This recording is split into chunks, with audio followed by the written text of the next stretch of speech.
Hey guys, so I told you yesterday that we'll be focusing on anxiety and what to do about it for a couple days. So today is the second day. Hopefully, you guys read Philippians chapter 4 or all of Philippians, like Pastor Dawes had told us to.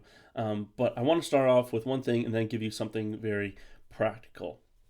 Okay, so first, let's go back to our verse yesterday, Philippians 4:6, and that says, "Do not be anxious about anything, but in everything with prayer and supplication, with thanksgiving, let your requests be made known to God." And so the key here is not just your prayer attitude, but this understanding of thanksgiving. So again, we've mentioned this a couple times. Your brain literally cannot have the attitudes of anxiety and gratitude whirling around in there at the same time. So if you have an attitude of gratitude, if you're grateful for things and honestly thankful for things and not just be like, notice something like, oh, that's cool, I'm thankful, but like actually be thankful for it, anxiety cannot come in at the same time. It is physiologically impossible for that to happen. Now, of course, it's really, really hard to be thankful all the time, but shouldn't that be a goal of ours? So that's why in the past we said, start a Thanksgiving journal. So that is one practical thing. But I want to get back to Philippians and look at what we have practically for today. Philippians 4, verse 8. Finally, brothers, whatever is true, whatever is honorable, whatever is just, whatever is pure, whatever is lovely, whatever is commendable, if there is any excellence, if there is anything worthy of praise, think about these things. And that kind of goes along with this attitude of gratitude. Like, you can't be thinking about positive things. All these things in Philippians 4, verse 8, those are all positive things, wouldn't you say? I mean, pure and right and noble, commendable, all those are good, positive things. So we can't have positivity in our brain swirling around and anxiety at the same time. So control what you're thinking about. Notice something and take control of it. And so here's a practice that someone shared with me. It's from a TED Talk. Someone shared with me, and here's some good practical things to help your way of thinking and processing that God has told us. Take control of your thought life. I have given you this brain. Be disciplined and a good steward with it. So how can we do that?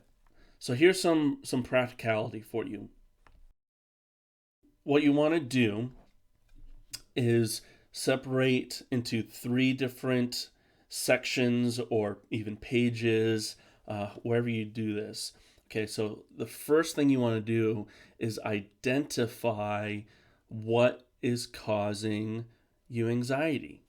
All right, so first you want to say what that is. And it can be many things. You can be anxious about so many things. So list all of them in one kind of column, and then next to it, write what you can do to stop those things from happening. And if you can't do something to stop it from happening, well then you start to think either outside the box a little bit, or just recognize this is totally not under my control. And then another column, what you're going to do is kind of called the repair. Is what can you do if any kind of damage is done? What kind of like what damage could be done, and how could I repair it?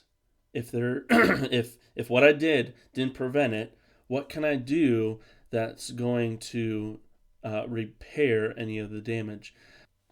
The second section is pretty simple, and that's to think of what the benefits are going to be from any kind of success.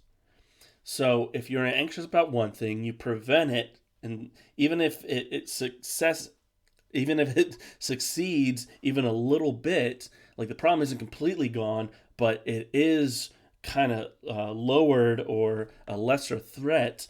What benefits will come from it. And again, this is thinking down the road because you have acted and there's some level of success, any level of success. Think of what positive things are going to come from that. Think of emotionally, around you, externally, internally, whatever the case is. And then the third part is kind of the opposite of that.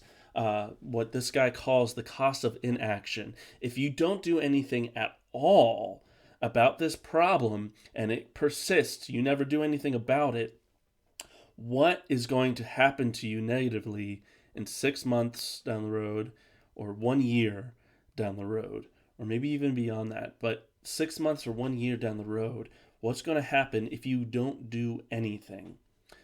So those are some practical things you can do as you're facing very specific problems. So that's a practice I encourage you to try out. So whether or not you actually write all that stuff down, hopefully you do, and at least take some time to practice that. It's good even if you don't feel like you struggle with anxiety or feel like you do that much. But I encourage you guys to go through because this is a good way to process things anyway. So go ahead and do that and let me know how it goes. Let me know if there's things that you wrote down and you're like, oh my goodness, I can see this. All with the mindset of, I am praising and thanking God and I am taking control of my thoughts because He has told me to and I can in His power. All right, guys, we love you. We're praying for you.